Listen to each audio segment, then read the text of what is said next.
This show is proudly sponsored by Habitats at Home, Australia's leading PVC enclosure specialist. Check them out on Instagram and Facebook at Habitats at Home, and be sure to visit habitatsathome.com.au if you're in the market for PVC reptile enclosures and other reptile supplies. Massive thanks to Tyson over at Habitats at Home. G'day and welcome to Under the Heat Lamp with Joe Mack. Today is episode number 15, and I've got with me my very good friend Aaron Hopper from Grass Is Greener Reptiles. G'day Aaron, how you going? Good. How are you, Joe? Yeah, good, thanks mate. It's great to be here. We're here in the green room as Emerald's behind us, and well, I apologise in advance if there's some scratching. It's Emerald tree monitors rattling around behind us. Aaron, we've been pretty good mates for nearly half a decade now. Pretty hard. Actually, half a decade now.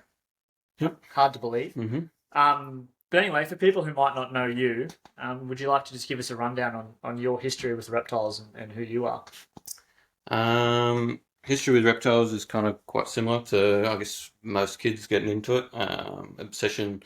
My obsession wasn't just dinosaurs. My obsession was wildlife in general. My family, or my mum, she was breeding German pincers, kind of as I was growing up, but also a big focus in fish, American and African cichlids, and we had native tanks, and she was very supportive in my, I guess, pursuit of wildlife. I got bought for my birthday, I think I was 7 years old, some broadtail geckos, or Sydney leaf-tail geckos, whatever you want to call them. So I was 7 years old, so I wouldn't really probably recommend that to many people. Keeping reptiles that young, but Mum did, a lot of help with that. Did all the right research. Had them on license, which was pretty unheard of back in those days. It was still probably 99, early 2000. Then. I think you might be the first guest to say that you kept things on license as a kid. Yeah. So my first reptiles were on license. Yeah, everyone else is just catching shit and chucking it in the cage. That's it. Yeah. So down the road, I mean, I had a good abundance of water dragons. I was always down there catching those. We had eastern brown snakes in the backyard. Grew up in a really nice area, Central Coast of New South Wales.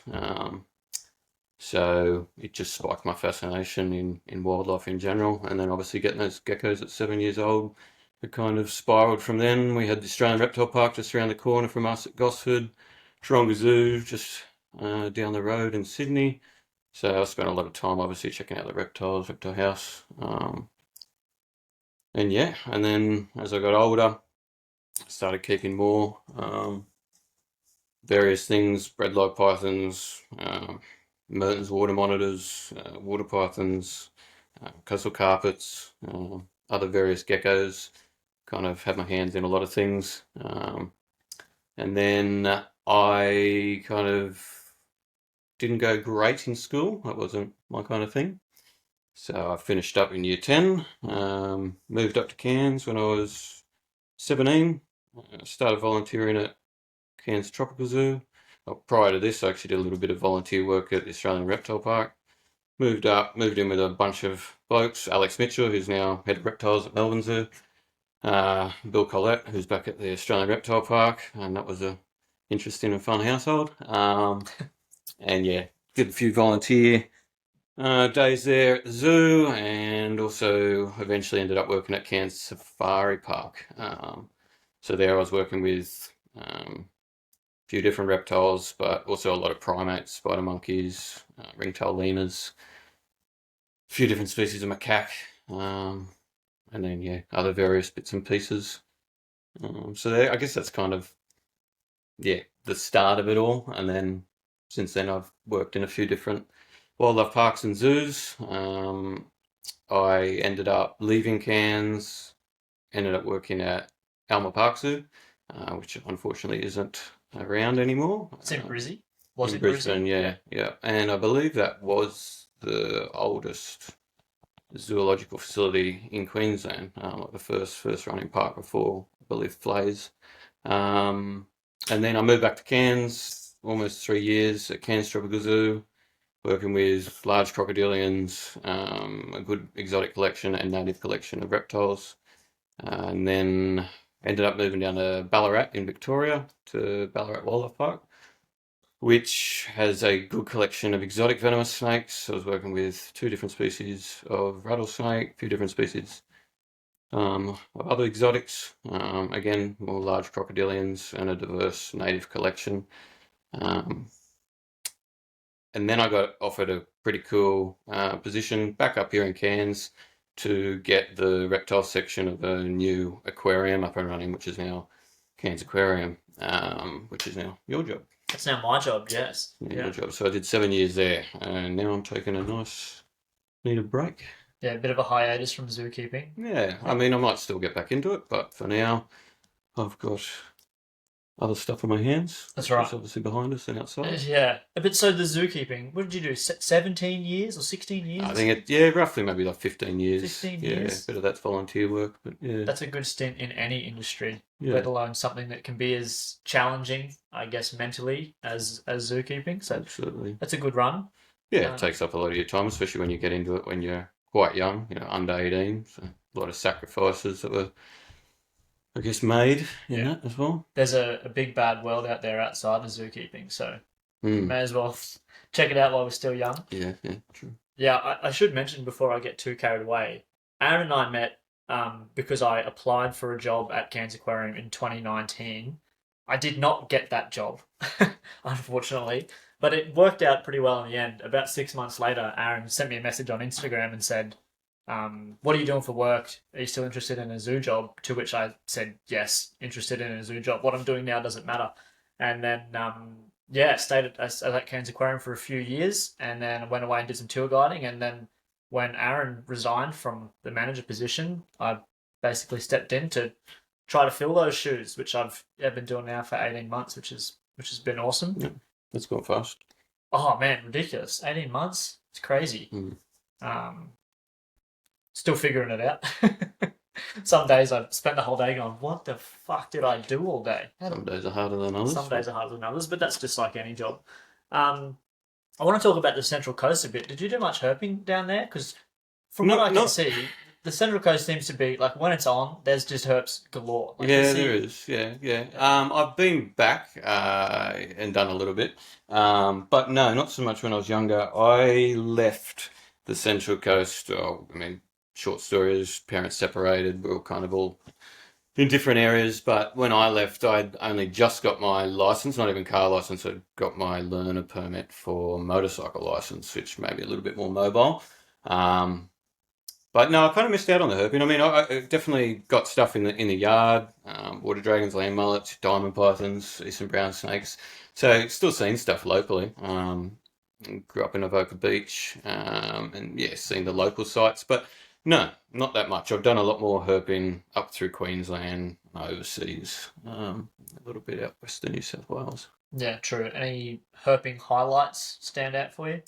Herping highlights, probably couldn't go past when I went over to the States the second time. The first time I went over wasn't much of a herping trip, but I spent almost 4 weeks doing a West Coast road trip.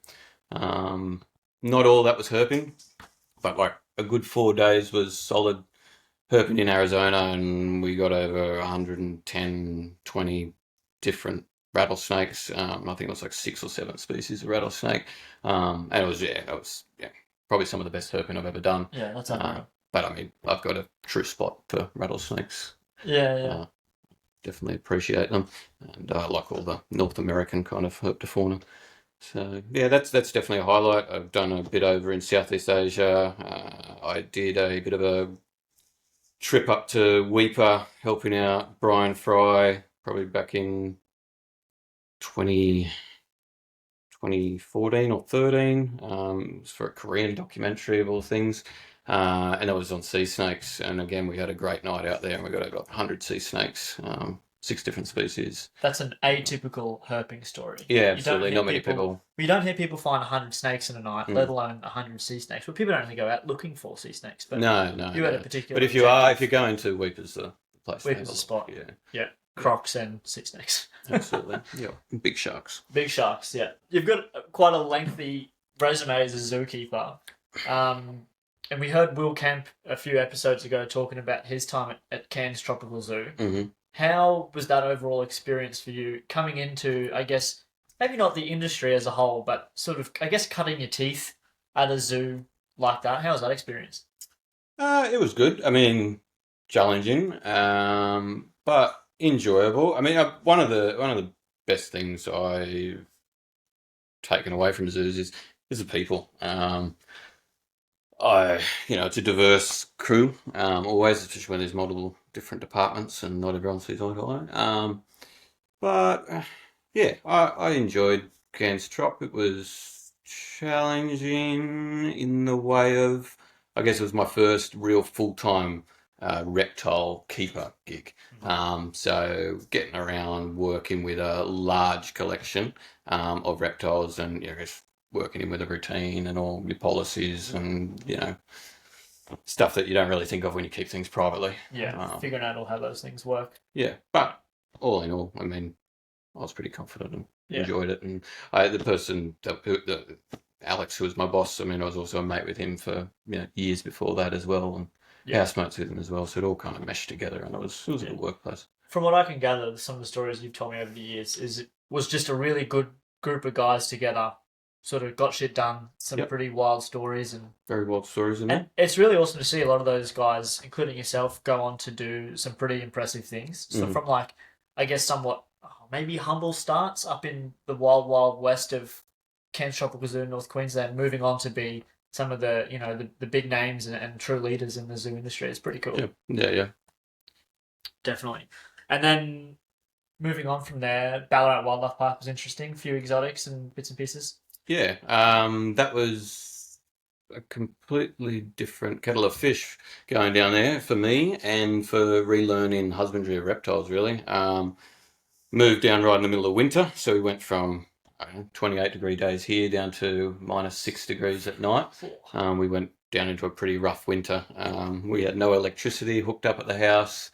It was freezing cold. I run an extension lead from the neighbours across, and we sat in front of this little box heater for the first few nights. But everything else, relearning reptile husbandry in the way of up here and at Cairns Trop, a lot of our collection was still housed outdoors, things in ambient temperatures.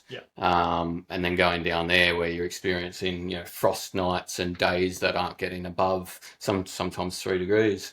So not relearning it all, but kind of, I guess, relearning it all and it's another challenge. And you got to entirely adapt your keeping practices to suit, the outside environment. Yeah, absolutely. Yeah. Vastly different. We've spoken about this before. I talk about it fairly often. You essentially do have to relearn how to keep them because up here we're pretty blessed in the sense you and I keep mostly tropical species and half my shit's just on ambient. I don't really worry about much. We both keep some things outdoors. It's very simple, but I often think like, I just watch the way that my room moves. My snake room goes from 25 degrees Celsius to 28 degrees Celsius. And that's about it. If I was to move somewhere down there and have to think about keeping, my tropical species that enjoy or prefer or require high humidity, it's going to be a challenge. Yeah, absolutely. Big challenge. There's a lot more to factor in. Yeah, instead of just putting a heat lamp on a glass enclosure for a few hours a day, I've got to entirely rejig how you keep everything. Yeah, no, definitely. Yeah. Yeah, interesting. No, Ballarat was a fun place to work, and good collection. I guess we had the exotic venomous snakes as well, so that's something that I hadn't worked with. So obviously, I'd been overseas and played around with a few bits and pieces, but working with it in an institution was a bit different as well. Yeah, definitely. That's one of the things I think. What am I trying to say here? It's cool. It is cool. For lack of a better term, it's cool and it's kind of. Well, not a lot of private parks have exotic venomous snakes. Yeah, exactly. That's kind of the Tarongas and Melbourne Zoo and really those two facilities. Obviously now Hartley's have got monocles and Gila monsters, but a big contributing factor to a lot of places that don't have exotic venomous snakes is the cost of antivenom. Yes, of course, which is necessary. To have on board. Absolutely, and a lot of directors of those smaller parks, they can't really justify to keep something that's going to cost tens of thousands of dollars just to be able to store the antivenom. Especially when obviously finances are typically pretty tight in private facilities, so it's just an extra outlay just so people can go, wow, a Gila monster, I've never heard of it. Absolutely.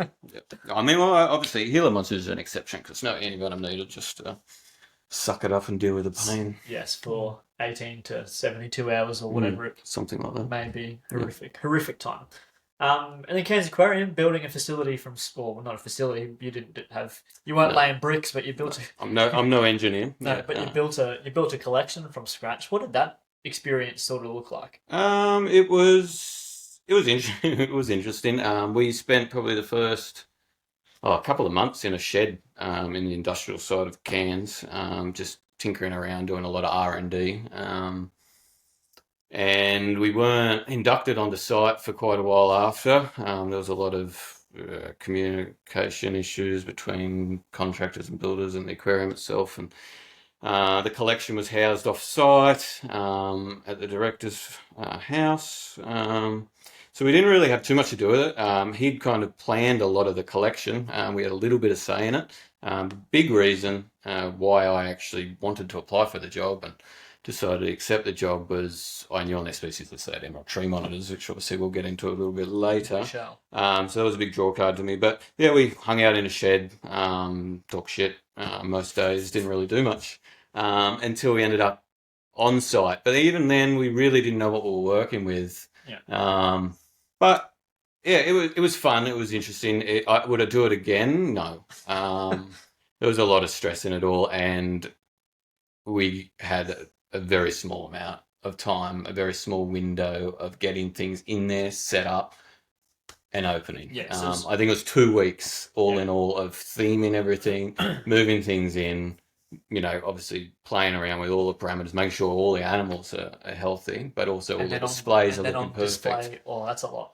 So, yeah, it was stressful, but also fun. I spent 7 years working there, and I enjoyed every bit of it.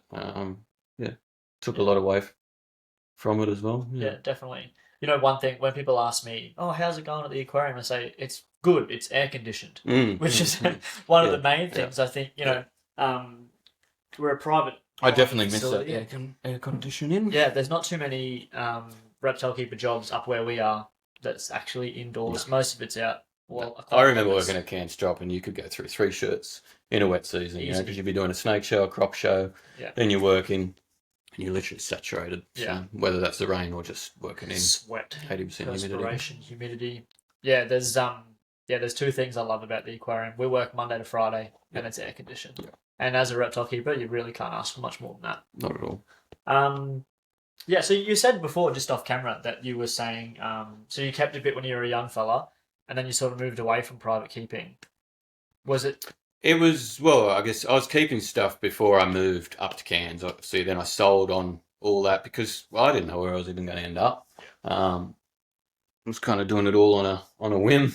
As a young 17-year-old, not knowing what the fuck you're doing. As you do. So yeah, I moved on what I had, moved up here, and then just kind of started focusing into getting a paid job in the industry, which a lot of people do move up to Cairns for that because there's quite an array of wildlife parks, and it can be a bit easier because Cairns, not everyone wants to live here, and it's a bit of a transient town, not as transient as some other touristy areas of Australia. But so I got out of that and moved back down to Brisbane. I actually did start keeping a couple of things. I had a couple of tiger snakes and a pair of Dejara death adders. So I kept those. I actually brought them back up to Cairns with me when I moved back up. But I didn't really keep much of a collection for a while, and then a bunch of us all moved in together. Who was Matt Somerville, myself, Ryan Pilgrim is down at Melbourne Zoo now, Matt's at Hartley's, and Alex Mitchell is at Melbourne. We're all living in a house together. Alex, actually, I don't think he was really keeping anything at the time, but between definitely Matt had quite a large collection, mostly I'm pretty sure all of Australian elapids. Just all of them. Well, quite a few. I had, maybe 30 or 40 snakes, and Ryan was probably somewhere around the same number. So there was a decent collection. Had my little finger in a decent little venomous collection there for a year or two, and then again I moved. It's hard because I was moving through facilities, so to keep a collection, First, it wasn't fair on the animals, but I didn't have enough time to really be looking after a collection of 20, 30 snakes. Yeah, it's not like Whatever you're it might have moving been. a couple hours down the road either. You're moving Cairns to Exactly, Brisbane, yeah, which is like what, nearly 2,000 k's, and yeah, then Cairns to Melbourne, 3.5 yeah, or 4,000 k's, whatever yeah, it is. It's big distances, so you yeah. can't just chuck them in the Ute and drive No, drive that's to the it. new Yeah, place. yeah, yeah. Uh, So I kept a couple of things. I moved back down to, moved down to Ballarat with one Darwin Mulga, big female King Brown. And that was it actually. And then I ended up keeping a couple of all things Eastern Blue Tongues again while I was down there, and I brought them back up with me to Cairns. Mum's actually got my blueies still now, and unfortunately the Mulga, well, he died about 2 years after I moved up here. She ended up with like a big abscess in her back there, and yeah, didn't make it. Well, the collection that you have now is a bit different. yeah. What's your collection look like now? My collection now is Green. It looks green. green. Yeah, yeah. It's all tropical species. So I've got the emerald tree monitors, which so I get we live in a nice property, quite a large, I guess, residential property. It's not too big, about 1,000 square meters, which is good size, good gardens. I love doing all my gardening, and I just wanted to incorporate enclosures into it all. So we bought a house. It gives you the freedom to really do whatever you want to do. So I wanted to start keeping green pythons again. So I started looking, and it all kind of just fell on top of me as I found one pair, same person had a few more, and I ended up with like 10 adult green pythons in a matter of maybe 2 months. Yeah, that's crazy. Built a nice big greenhouse, had them all in there. And I've still got a few greens. Unfortunately, I've lost a couple. Not to any kind of diseases or viruses, but just a bit of bad luck. Lost a couple of post-folicostasis, just breeding issues. Well, if there's one thing we know about green pythons is they just fucking die. They can just drop off the perch. Yeah, you look at them wrong and they tip over. Yeah.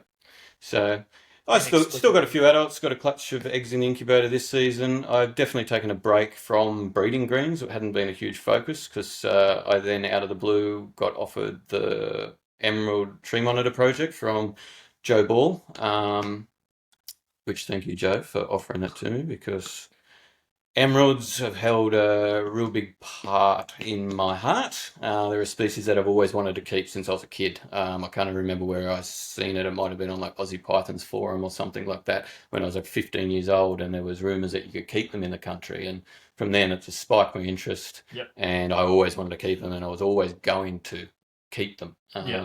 So, like I said before, that was the draw card for me to come up to the aquarium, work with them. Me and Ryan managed to get, that's Ryan Pilgrim, managed to get a clutch out within like the first 5 months of its opening. That's crazy. Which was, pretty crazy and cool and very exciting. And then once Joe offered them to me, well, I couldn't say no. So, bought the 3, which was 2 boys and a girl. Yeah, the old reverse trio. Yeah. So now I'm keeping quite a large collection. Well, I'll say large. I've got 10 adults. That's a fucking large collection of tree monitors. I mean, that's fluctuated, obviously. I've bred quite a few, and I've sold on quite a few of those, obviously, as well. And I mean, that's really rewarding, is getting these lizards into more people's hands, because who wouldn't want a nice bright green? Yeah, absolutely. Lizard in the collection if you can facilitate it. Yeah. Now, the emeralds are obviously extremely highly coveted for many reasons. Obviously, extremely intelligent, very beautiful. There's not really anything else that looks like them or resembles them. Well, there is, but not available in Australia. But then the other reason is that they are worth quite a lot of money. And I think one of them, like, there's so many, I guess, like, misnomers about reptiles is that you can make money off them. And I just don't think that that's what it's not really that easy. No, like, not at all. I'm sure there's I'm sure Emerald Tree Monitors have paid for this room, but you haven't got into it for financial gain. No. Obviously, you've loved them for a long time. Maybe a little bit of extra money here and there always goes a long way, but a lot of it definitely goes back into the collection. Like you said, yes, this room and all these enclosures, who are all built by Tyson at Habitats at Home. And again, thank you, Tyson. This was all paid for within the first 2 clutches of that, and that was for me to be able to expand and to be able to get more lizards out to more private hobbyists. It's not money derived, but yes, they do come with a price tag. There's definitely not many of them are around and available, but also they're not the easiest species to breed. I was only on the phone to someone about this the other day, and emeralds aren't the thing that you can make money out of. If you want to make money, maybe be looking at your antaresomorphs and stuff like that. Things that you can pack into tight rooms, which I would never be interested in doing. That's not my kind of keeping. And each to their own. I'm not ragging on anyone out there. I just keep this species because I love them. Like, I just enjoy keeping them. Everything about them. I like the challenge. I like the frustration that they give me. I like the restless and the sleepless nights that they give me. So yeah, I'd keep a pair for the rest of my life and never breed them. And Yeah. So I'd hatch them, but they are tricky. Geez, there's a few topics we can cover there. Well, I do want to cover the price quickly. If you were to sell a hatchling right now, actually rewind just a little bit. When did you get your trio? Got them in, I think it was December 2019. Yeah. Okay. And do you know how many you've produced since then? I think it's roughly 30 lizards. You've produced 30. Yeah, obviously I've kept back a few. A lot, yeah. But I've sold, probably just over 20 lizards. The price of them has come down a little bit. I think when you were first selling them, they were like $7,000 or $8,000 each. First lot, I think, went for $7,500. Yeah. And now that I've got more mature animals, more females producing, which again, we'll talk about that. It's not something that you can just, in 18 months, pair them together and you get eggs and put them in the incubator. The price is going down. So it's around about 5,500 to 6,500 at the moment. Yeah. And that's obviously dependent on availability. From what I can gather is obviously I work with them at the aquarium. The demand is there from what I can gather, people asking me about them. The demand's definitely there. I mean, the thing is, in Australia, we can only keep them in not even a handful of states. We can keep them in Queensland, South Australia, the ACT, of all places, and I believe maybe on special permit in the territory, but don't even quote me on that one. So not much. And majority of reptile keepers are made up in New South Wales and Victoria. So I do want to say though, the demand is there, but the availability of emerald tree monitors in this country is what's in this room. Pretty much. Essentially. Yeah. I mean, there's animals that I've sold that are all now at age, and there's been people that have had clutches but just haven't had the success yet, and it will happen, and I hope that more people do start to produce them. I mean, that's going to be a huge bonus to me to see somebody else produce lizards from the lizards that I produce. But talking about price, a lot of people, think they're expensive, but even overseas, tree monitors are still fetching big money in the States. Like a captive bred green tree monitor, emerald tree monitor in the US could still be $2,500 dollars. US dollars, that is. So I think there's plenty more breeders over in that part of the world as well. So they're just not an easy species to produce, and that definitely holds into their price tag. There's definitely a function there between availability, demand, just how difficult they are to reproduce, and I guess how prolific they are, which is fucking not very. Yeah. Exactly. I mean, there are definitely instances of people where they've been able to produce them at pretty high rates, but even then, they're still, like you said, the guys in the US are breeding all sorts of trees. But it's high rates, but also keeping a much larger collection than what I've got. Yeah. I mean, there's facilities over in, Southeast Asia that have got hundreds of adults. So you can definitely pump out more when you've got the numbers to be able to do it. So I've got them all in 2019. So I've kept back a few, and I just paired up a female the other day. She's just turned 3. And that's probably something to speak about there. A species you can't rush.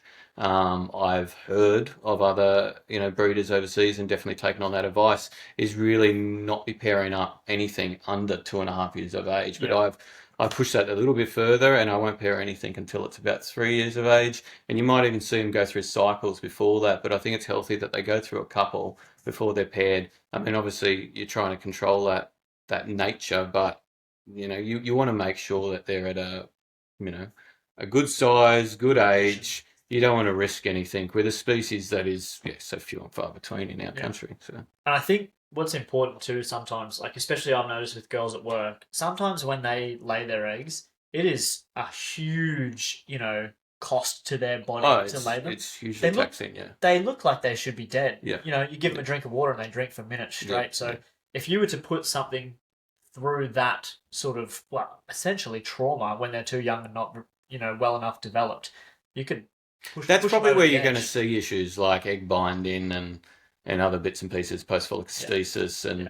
and other reproductive issues. But you're looking at a female lizard that maybe at its largest size might be 300 grams, and they could produce. So I've got a female here that produces up to 7 eggs in a clutch, and they weigh 10 grams Yeah. each egg. Like they're big eggs. So it's like it's a big amount of potentially energy. like 20% of their body weight. Yep. Yeah. What was I going to say, Aaron? No. Nah, me neither.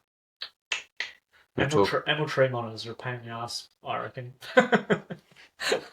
Yeah. I will say, Jules and I at work we manage to hatch one out a few months ago. Actually, man, it's huge at the moment. It's massive. It is putting on size, and we're really not pumping it at all.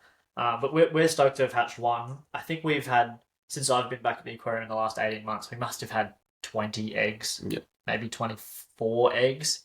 One has hatched, one is in the incubator that looks good. Just a lot of infertile. We're getting a lot of infertile clutches, and I think the biggest thing for us, we talk about this all the time, banging our heads against walls, you and I, and me and Jules.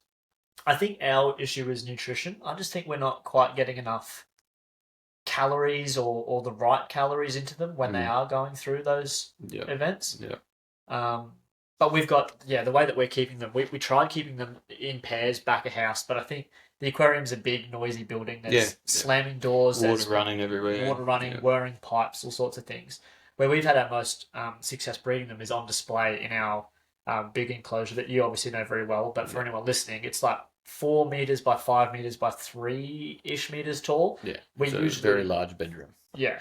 We usually keep 2 to 4 or 5 females in there and 1 male typically. And what we've been doing for them is just keeping an eye on them and basically watching for a female that we think it looks like she's gravid and about to. That's what we did right in the beginning. I mean, that's where the first clutch came from, was on display. But that's because we didn't have really any back of house stuff. That's an option. For them. Yeah.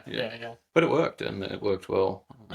Yeah, so it's worked for us. But then you hear these stories about a lot of people having trouble with getting emerald tree monitors to nest. You've had similar experiences, no doubt. Yeah, I have. I haven't had too many just scatter clutches, but I have had a couple of them do that. But I find that they just stress. Well, not all of them, but some of them, and even the same lizard, like it might nest perfectly, 2 times, 3 times in a row, but then same nest box, same enclosure, nothing's changed, and then it doesn't want to do it again. Doesn't want to do the same thing. Yeah. So yeah, they can be very finicky nesters, and I mean, to this day, no one has ever observed a wild tree monitor in general of any species nest. There's a lot of assumptions, and they're probably all on the right track of using things like decaying logs and termite mounds. Especially where these species are found, there's a lot of migratory birds that utilize termite mounds.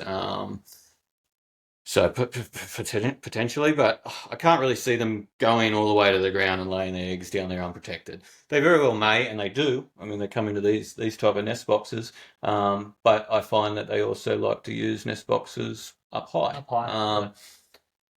So, yeah, they can be finicky, and that maybe be a little bit of a result to infertile clutches. I've seen my fair share of infertile clutches as well. I've had quite an unlucky 18 months. Not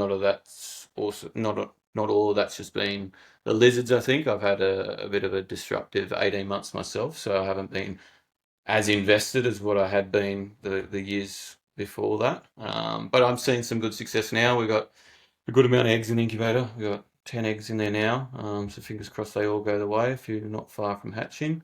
They're all spoken for, if anyone's wondering. Yeah. Um, So the demand obviously is there, but I think, and would you agree that I think they're very intelligent, very intelligent. yeah, I mean, you couldn't compare an emerald tree monitor to anything within its size range, like natively here in Australia. Yeah, like an Aki, they're different. Oh yeah, They're different. yeah. But I think maybe that intelligence lends them to being, highly strung and finicky and fussy when it comes to where they want to lay their eggs, essentially. Yeah, they're a little bit more switched on. Yeah. And there must be something that we're definitely missing something when it comes to nesting because it's not just myself. It's across the board. It's across the board of all breeders. So yeah, it's just I think that's exciting to me. It's always I've got a brain that doesn't shut off. So if it was easy, everyone would do it. Yeah, exactly. I like the challenge. Something that we've had success with at work is grabbing that female, and there's some intricacies we could jump into here. I guess the main thing is when they are cycling and when they are getting ready to lay eggs, they exhibit, in my experience, very similar behaviours. They hang, they look uncomfortable. Their their tail shrinks right in. They get a bit finicky with food sometimes, even when they enter the cycle. Yeah, a bit fussy or a bit overexcited about food or not interested in food at all. There's so many variables and a bit of a spectrum. But when they're cycling versus when they're gravid, it's easy to get confused between the two. Absolutely, yeah. In our instance at work, because I'm not there 24/7 watching them, I don't very often see matings. So I quite often get it wrong where I think an emerald's gravid and she's going to lay eggs, and I'll take her off display, put her in. And it might have just been the beginning of the cycle. And it's just a cycle. Yeah. But what I've found is that not only do they show, really shrunken in base of the tail, but often you can see the ridge of their spine. They've lost condition there, so I see a bit of a ridge on the spine. And what we've had success doing is just pulling them off display, chucking them in a pretty basic, pretty small enclosure, like 3 foot by 3 foot by 4 foot tall, with one nest box, one hollow, a couple of perches, and they seem to use. Just go straight. We've had pretty good success with that nest box. Yeah. It's a very basic 11 or 13 litre plastic bin with a. You haven't had any scatter eggs? They've always gone. I haven't had any scatter since I've been back. Yeah. We definitely had them dropped through hollow logs under the ground and in water bowls and stuff in the past. But not in the last 18 months. Since we've adapted that little nest bin with the loamy sand in it, we get a lot, predominantly clutches just gone and laid in there. I think maybe some of that comes down to just not giving them any option. Yeah, potentially. They've got a very shallow substrate layer of mulch that they're not going to dig into anyway. Yeah, I think I've found the connection when I have had scattered clutches is, I've been getting ready to go away for a holiday, or I was doing building works or something around the house, and that has kind of coincided with it, because otherwise, they normally will just go down a nest, and I'm not saying they're fertile eggs, but they will go down and lay them. I think it's as soon as you stress them out or you're active within the room, like if I've got to grab a female in here, I put black plastic, so they can't see me when they're down in here, because I find as soon as they go in and they notice you, they turn around, they just stare at you, and they are, like, I wouldn't say the words freaked out, but they're alert and oh, hey, that big potential predator. Yeah, exactly. That's what we are. About to lay my eggs. Maybe I won't lay them here. Yeah. Well, funnily enough, where we put that little nest box in at work is tucked in around the side of the enclosure, and it's covered by shade cloth and tarp, so they can't see out when they're. And there's not much foot traffic through that area. No, it's pretty much limited to you guys. It's just us a couple times a day, so at the most. That's something I've mucked up a bunch of times too with emerald monitors is. When they, I mentioned before how munted they can look after laying a clutch of eggs, but sometimes they lay a clutch of eggs and you're like, fuck, where did you fit them? Yeah. You look great. Yeah. You look fine. Let's do it again. Not that we can see them now, but they laid right at the same time. There she is. You can just see her. Oh, yeah. But they both went to ground a day apart from each other, and came out a day apart from each other. And the female outside laid 5 eggs. And this girl laid 4. 2 definitely infertile, 2 are great. But you could not have even noticed that she laid eggs. But the girl outside just looked like an empty balloon, just a deflated balloon. So because of that spectrum of how females look after laying, sometimes it can be a bit hard to tell if they have laid or not. So they'll dig their elaborate little tunnel in the nest box, maybe even like a week before laying. Sometimes they just fucking dig them for fun. Like they're not gravid. Yeah. So I've seen a male do it. Yeah. And then so it's like, there's a nice little tunnel. This female's definitely been in there. She's got dirt all on her face. She might have laid them. I'll dig it up. And how many times have you dug up a nest box? In the early days, I definitely did, but I feel like I am a little bit more clued onto it, and I guess I've got eyes on these things multiple times a day. I've also worked jobs, and I'm working a job now where I've spent a bit more time at home. So I'm I guess a lot more observant with what I'm keeping here. I'm around a lot more, but also I'm keeping a hell of a lot of notes. Yeah. I've got like 4 years worth of every single feed of every lizard that's been here, all their different swellings, their ovulations, their cycles starting. I can go back and look through all that. So I'm not seeing that confusion anymore of a cycle to a gravid animal, because I know when they were last paired, when they last laid eggs, when they're due to be paired again. So then when I see swelling, well, I know that's the start of her cycle. Yeah. And, then I'll get all my mate-ins, and then I know, 10 days she will then more than probably ovulate, and then 15 to 20 days after that, she'll lay a clutch of eggs. Clutch of eggs, yeah. Yeah, that's one big difference between the collection here and the collection at work, is that... Well, you're across, many different things, and not just animals, but also managing a team. And yeah, that's right. And a lot of the emerald tree monitors, they look very similar to each other, and we keep a group of them together, so it's hard for us to keep track of who did what, who is doing what. I haven't seen any matings for a long time. Yeah. So it's a bit tricky. So I guess maybe I am still in my early days, because I dig up nest boxes way more than I should for nothing. That's true. But that is all right. What's your average hatch time for a clutch of eggs? How long do they take? Average is 155 to 160 odd days. It's more towards the 160 day mark. Yeah. And I'm incubating at between 29 to 29.5. I found incubating much hotter, I was seeing issues with large yolk sacs and stuff still attached to babies as they came out. The last few clutches, because I did 30 for quite a while. Yeah. And I never lost a lizard from that. Hatching faster at 30 degrees? Hatching faster. So that's when I was seeing them more in the 150 day mark. 50s, yeah. Where now it's kind of up around that 160, 165 days. I haven't really noticed much difference in the size of them, but I've definitely noticed they've absorbed everything. And they're just But that's what you want. You want them to finish. Oh, absolutely. Yeah. I think there's a lot of species out there that are incubated at way too hot of a temperature, and I don't really know what we're all trying to achieve by that. Than trying to hatch things out faster, but that doesn't even make sense, because it's only a matter of days. It's a week. Exactly. 2 weeks. Yeah. If you got to wait a week or two for stronger, robust, more robust animals, then it's a pretty worthwhile trade off. Yeah, absolutely. It would make sense, and that's something that we had at the aquarium too. I've probably hatched 5 or 6 emeralds. Only one of them's lived though. Yeah. So I wonder if the temperature hasn't changed. See, once I've got eggs out of this incubator, I'm actually looking at building another one. I'm going to do them at 28.5. Okay. I'm going to dumb it down even further. Yeah. And that's just coming off conversations that I've had with other breeders overseas, seeing bigger and more robust, healthier lizards, and may as well have a play around with it. I'll have a go at it. Yeah, why not? Are you going to build another drinks fridge type thing, or? Look, if I can afford it and something comes available, it's the freight that kills me. I'd like to get an actual laboratory. Those big dog scientific ones. Yeah, something that's refrigerating as well and just stabilizes its own temperature. I mean, obviously we lose power here, and it's 32 degrees, 33 degrees out there in the wet season. This room, well, the incubator's going to spike, so that's why I've got generators. Yeah.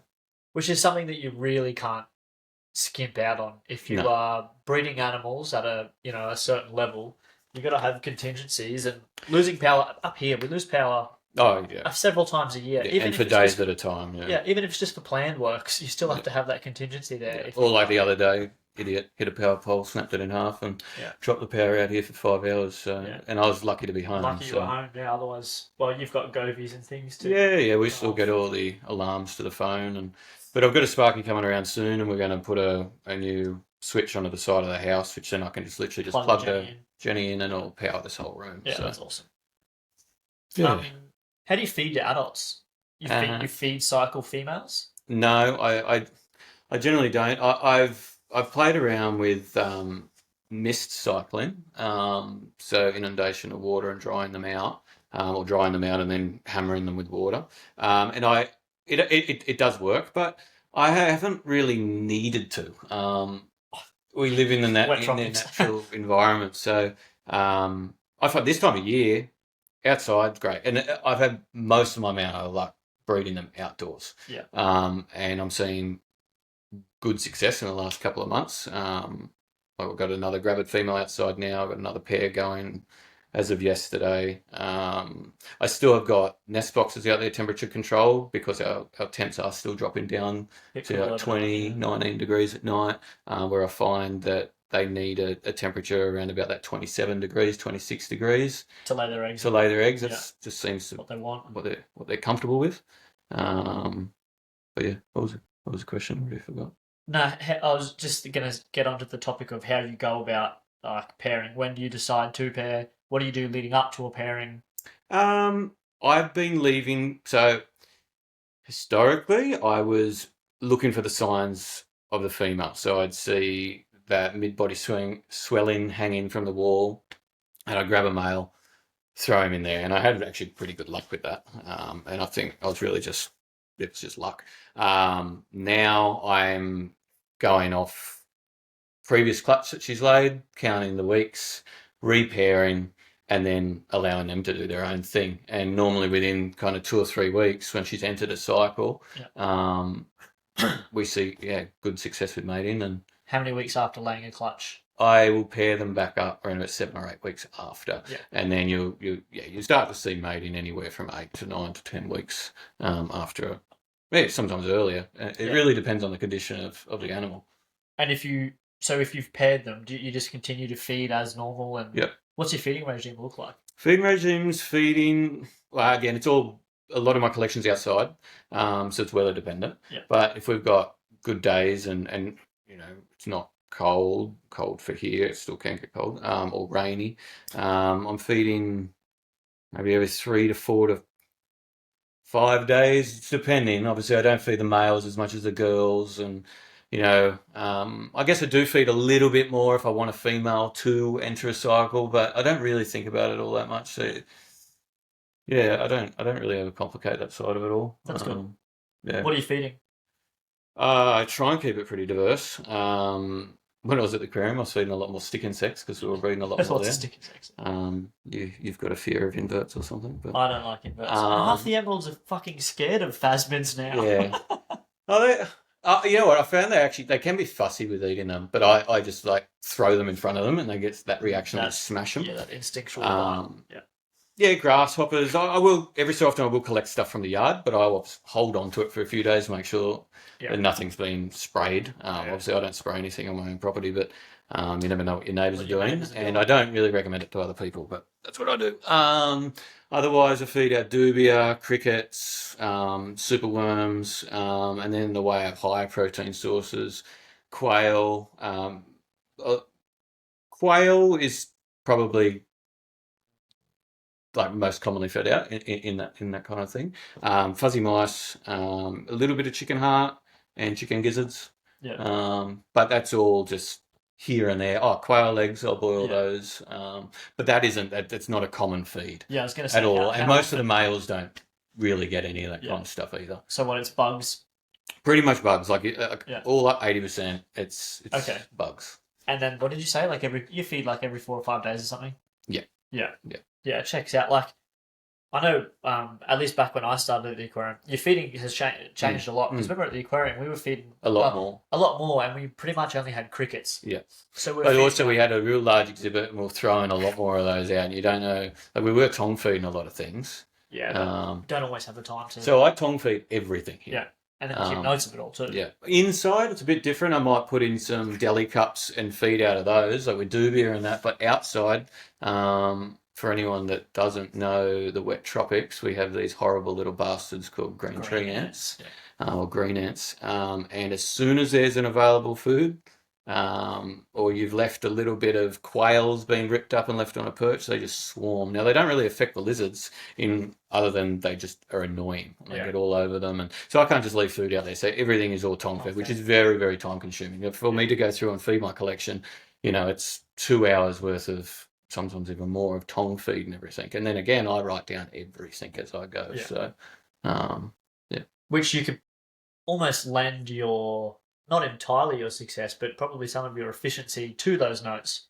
Because without the notes, you wouldn't know exactly where females are at or males. No, exactly, yeah. And I've been very reliant on my note keeping of late, because I really am trying to perfect the breeding of them. And I'm not saying that I haven't in the past, but obviously in the past it's been really just establishing what we've got here. So yeah, I'm trying to refine it even more. You've got a healthy adult population now, so yeah. But everything we've got here is all matured now, other than one young male. And when I say young male, he's probably not far off being able to pair up with a girl now. Yeah. So what have you got? 10 adults, you said? 10 adults. Yeah. Yeah. What's the ratio? 7 girls, 3 boys. That's good. I think the boys are a bit underappreciated at times. Like at the aquarium, we've got 2 boys, and I'm really hopeful that that the young one is a male, because we've got one adult male that's he's a bit not all there in the head. I think he's a bit lost, and he doesn't seem to want to mate. He just wants to eat everything all the time. So we're relying heavily on one male. Yeah. Which, if for whatever reason something happens with him, then what do you know? We've got a bunch of females we can't. And that's where I started all off. Well, I'm going to have the two males, but it's not much to fall back on. If one isn't a good breeder, and then your good male, unfortunately dies. Well, that's the end, really. So I mean, I've got 3 now, but I'd like to have 5. I'd like to have. I'm limited to the size of my property. Space, But that's something I've only sort of just come to learn in the last few years, and I guess I still think I'm new to reptiles. I've only been doing this really for like 6 or 7 years, maybe a bit longer. Still a good amount of time.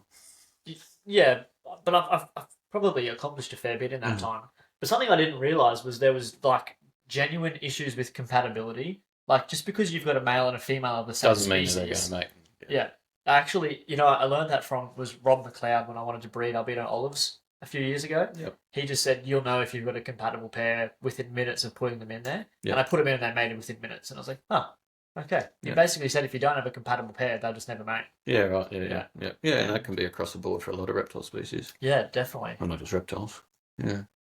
Yeah, absolutely. So you keep things indoors and outdoors. When and why do you decide to bring things in or take them out? So this is a dedicated room, so it's actually my garage. So now my poor car has a very poor paint job. Yes. It's out there in the cooking sun. Tropic sun. Sacrifices you make for these good lizards. But so this is the garage, all converted. It's all temperature controlled. Everything's via Wi-Fi. I get everything on my phone. Why do I have indoor space? Well, wet tropics, cyclone prone area. It gives me space to be able to bring adults into. Now, I don't have enough enclosures for everything, but you make things work, and generally the worst is kind of all over within 24 hours or a couple of days. Why do I bring things inside? So when we put all this room together with all Tyson's enclosures, I didn't really shoot myself in the foot, but I really started to play around with this room a lot, and I was pairing in here, and I started kind of sidetracking here, but I was trying to relearn everything with the emeralds. Like I had a lot of success outside, and these are 3 big adult cages, and they're all set up with lay boxes, and I didn't get as much success inside, and I think it's just because I've really figured out how to keep them outdoors and breed them outdoors, and I've definitely had success inside. Why do I bring them in? This girl, she was all paired in here. She laid, clutchy out of her just the other day. But generally it's just resting females and getting condition back onto them. Or if I need to separate out a male, there's just space. Like I'm limited to what I can put outside. I've got a little bit extra space there. I mean, obviously I've got to get that over the line with Lauren. Yeah. But yeah, I mean, if I could, I've definitely got the space down there Yeah. to build more enclosures. Yeah. So this is a bit of a lame word, but more of a nursery, raising up stuff. Well, I was literally just thinking, you're not going to put, 10 gram baby emerald monitor in an outdoor enclosure. No, I've definitely thought about ways to be able to do it, but yeah, Ugh, I'm not going to do it. stressful. So yeah, I've got all grow out enclosures here, basically to get things up to sub-adults. If I want to hold stuff back and grow it up, a lot of people ask me for sexed animals. They're something that you really can't sex until they're like 12 months minimum At least, yeah.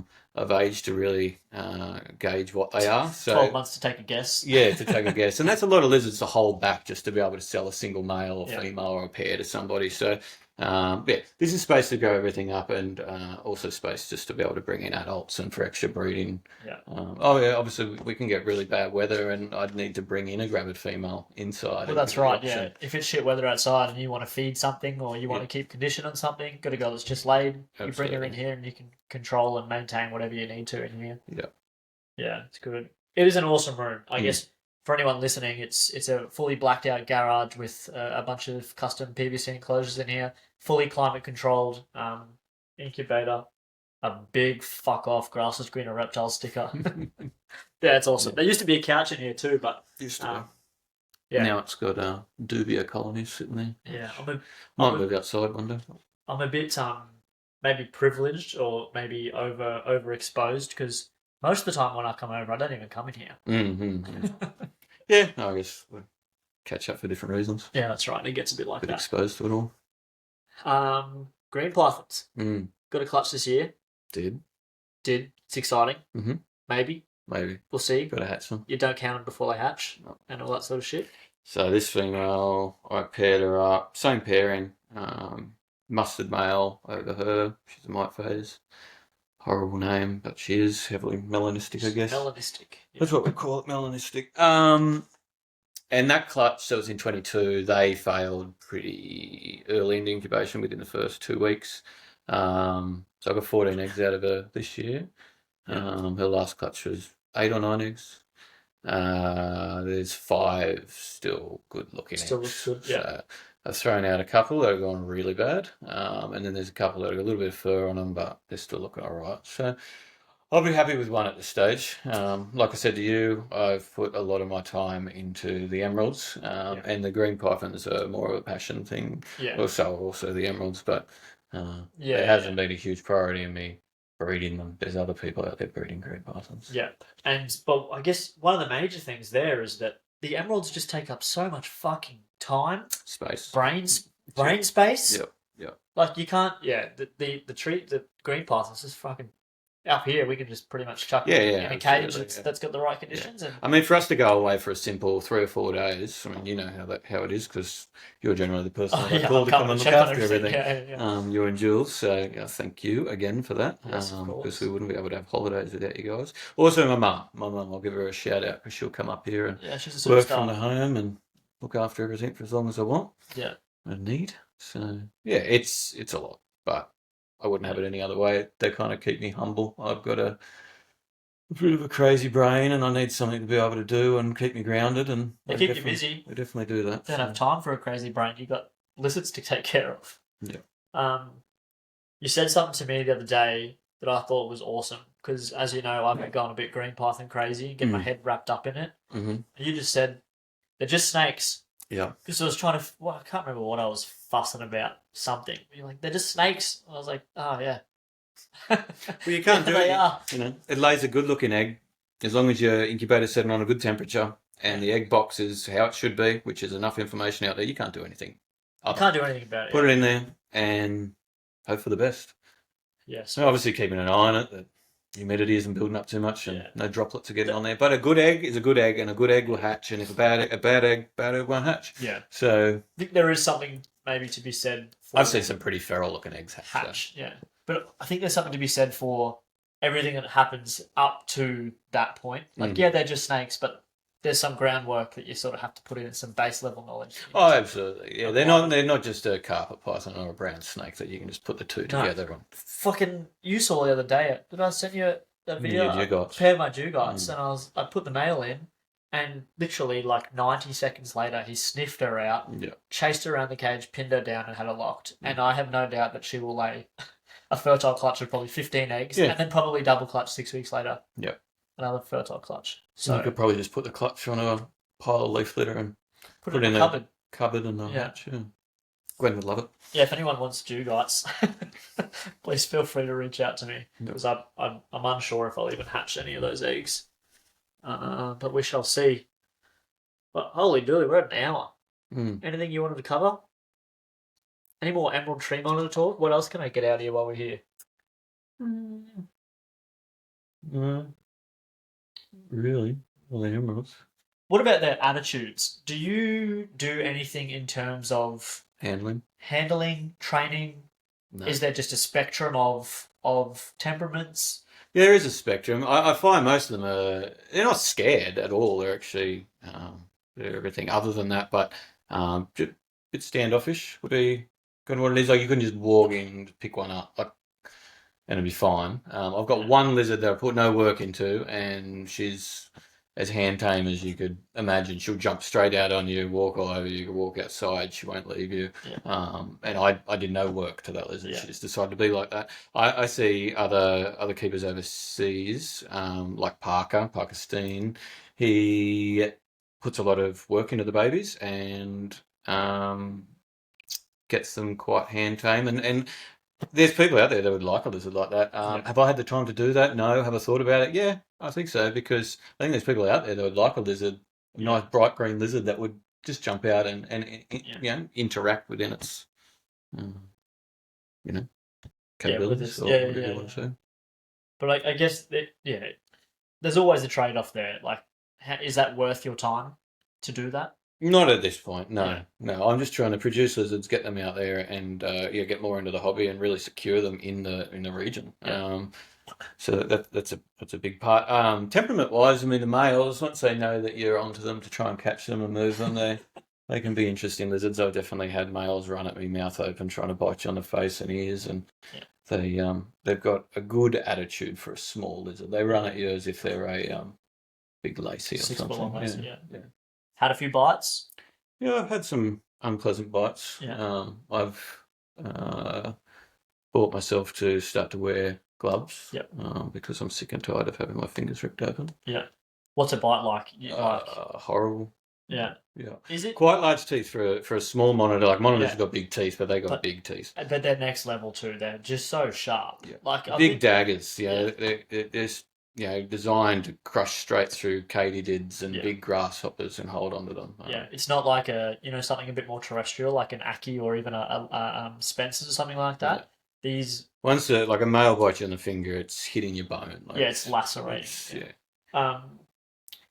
Thoughts on Prasinus venom? Do you bite? I've never had a reaction. Yeah. Do the bites hurt more than like a cut of the same nature would? Yeah. But I don't know. You could put that down to a few things, I guess. There's too many variables. But yeah, I mean, a bite will definitely ache and swell a little bit. And bleed, in my experience. Yeah, they don't stop bleeding for a while. But yeah, I don't know. I'm not really going to comment on the whole venom side of. Not that I don't believe in it. I just don't know enough about it. Yeah, can get wrapped up in that stuff. Just do my best, and I'll get bitten. Yeah. That's what you can do. I had a moment at the aquarium that you know about. This is like 5 years ago when I first started working there. Which, thanks for giving me a start in the zoo game, mate. Appreciate No worries. Appreciate that. Sorry I wasn't as experienced as you thought I was. Sure. But I had an emerald crawling over my shirt in that big exhibit, crawling over my shoulders and whatnot. I thought we'll have a nice little moment. And she poked her head up my sleeve. Sure, she bit onto that soft bit of flesh right next to your armpit, and she lockjawed down. And the only way they don't like to let go. No, she didn't. I just had to pull her off, which just, of course, sliced that soft little bit of flesh right open. It was very unpleasant. So that just furthered my distrust for reptiles in general. Pretty much. Never can be fully trusted. No. Any plans for anything else added to the collection? I'd like to get myself some northern type scrub pythons, Yep. which I have expressed my interest to Chris about that. Yeah. So maybe. For a bloke concerned about space, that's the wrong species. It is, isn't it? Yeah. Yeah. So, I mean, maybe we'll move to a bigger property, but I haven't really thought about it, hey. I'm pretty content with what I've got. I've kept diverse collections before, or like multiple different species and from different regions, and I don't think I'd ever go back to that type of keeping. I like keeping what I've got. I like keeping the emeralds. That's, I think you should only keep what you want to keep. And I'm keeping what I want to keep. So no more. Yeah. Yeah, fair enough. Yeah. More green pythons? Yeah, I'd definitely get some more. Yeah. Yeah. I mean, if I actually had a few out of this, I probably be more inclined to trade some with a few people if they're interested. Or just grow some of them up as well. It's an interesting pairing. It'd be very interesting to see what comes from those. I'll be harassing you for one. Yeah, well, let's see, because there's rumours saying that female may have been a red baby, so I might get a mixed clutch there. Yeah, that'd be awesome. Won't know until I can hatch out one. Yeah, that's right. Maybe multiple. Several. Yeah. One would be fine too. Yeah. All right, have you got one singular moment in your reptile career that stands out as a highlight? Professional, personal, any of the above? Personal would be everything that I'm doing now. Yeah. So I'm not going to harp on that again, but just happy to be where you are. Yeah, absolutely. Professionally, I guess working with large crocodilians. They'll always be something that I'll hold close to me. Not many people out there that can say that they've got in, crocodile enclosures and fed them and done presentations, and that's a dream that a lot of reptile mad keen people want to do, and not many people achieve that goal. Yeah. I did on multiple levels over multiple years, but probably another one is getting 2 of the imported Komodo dragons established at Cairns Zoo. I come up from Taronga after they were imported from Los Angeles Zoo. But yeah, there's plenty in there.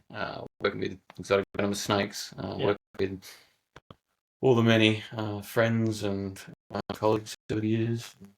Yeah, well, you've done a lot, mate, in your time as a zookeeper, both personally and professionally. It's and it shows just talking to you. You speak with such experience.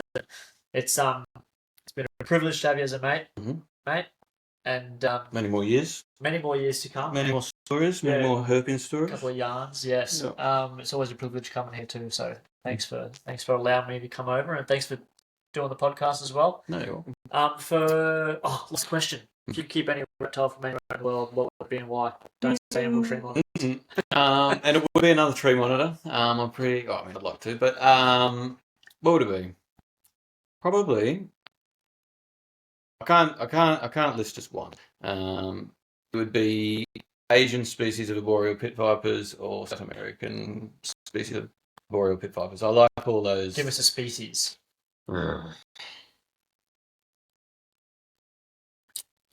Mexican palm pit vipers.